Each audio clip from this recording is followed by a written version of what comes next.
Hello everyone, and welcome to another episode of Zeal or No Zeal. Today, up on the chopping block is Shovel Knight, Shovel of Hope. This is an action platforming title inspired by retro classics. Does it live up to modern standards? Find out in this episode of Zeal or No Zeal. The premise is very simple. An evil enchantress has taken over the world, and my main character, Shovel Knight, has to reclaim the land. To do so, I needed to platform through different areas, fighting enemies all throughout. The concept is like many other action platformers I've played.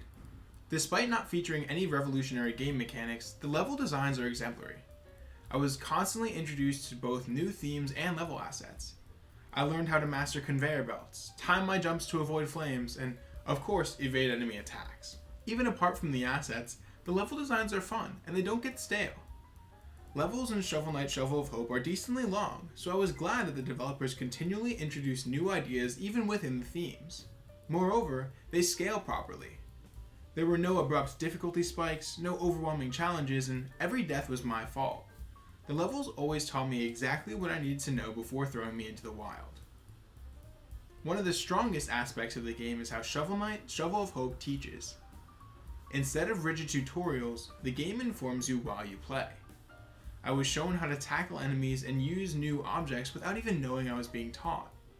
For example, the game shows how to use these plant objects by showing me with a coin trail in an area where precision is not required. They don't stop the flow of the gameplay, and thus they let me figure it out by myself. It works wonderfully, and I greatly appreciated being able to scale my understandings at my own pace. I think another reason this works so well is because the main character does not have an overly complex moveset. The primary weapon I had was a shovel. I could use it to bounce on certain objects, dig up loot, or I could use it to swing at my enemies. It was cohesive, intuitive, and most importantly, fun. I never had to think about how to use my weapon, just when to use it. The simplicity counteracted the constant complexity in the level designs wonderfully. On the other hand, I also had a variety of side weapons. These range from an aerial dashing attack to a moving mechanical gear, and similarly had mixed results in battle. While none were required to complete the story, it was a lot of fun to mess around with these objects, and I enjoyed their inclusion a lot. They helped flesh out my character's moveset without ever complicating the game. They work great. Moreover, the enemies and boss designs were all fantastic as well. There were some difficult enemies to take on, especially when standing next to a pit, but they're all fair, and they all telegraph their attacks. Though Shovel Knight Shovel of Hope is not easy, the game is not overly forgiving either.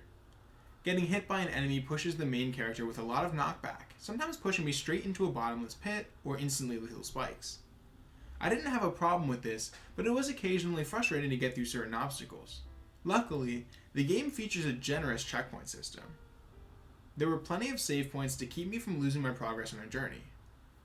Moreover, if I felt risky, I could break these checkpoints and risk starting over from an earlier area for some gold, which I could use to get upgrades.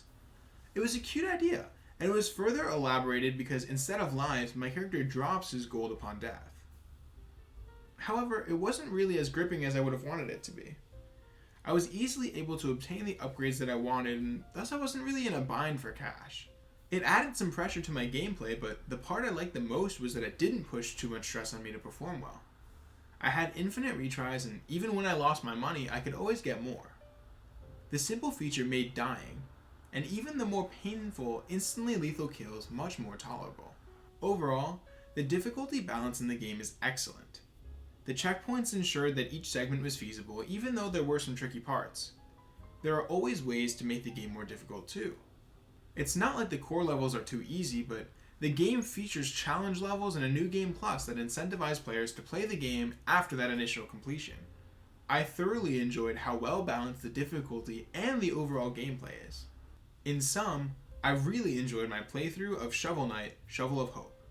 There are some burdensome levels, and I occasionally got frustrated at the unforgiving knockback, but at its core, this game is very good. I definitely enjoyed it, and I can easily say that Shovel Knight Shovel of Hope incites zeal. Thank you so much for watching.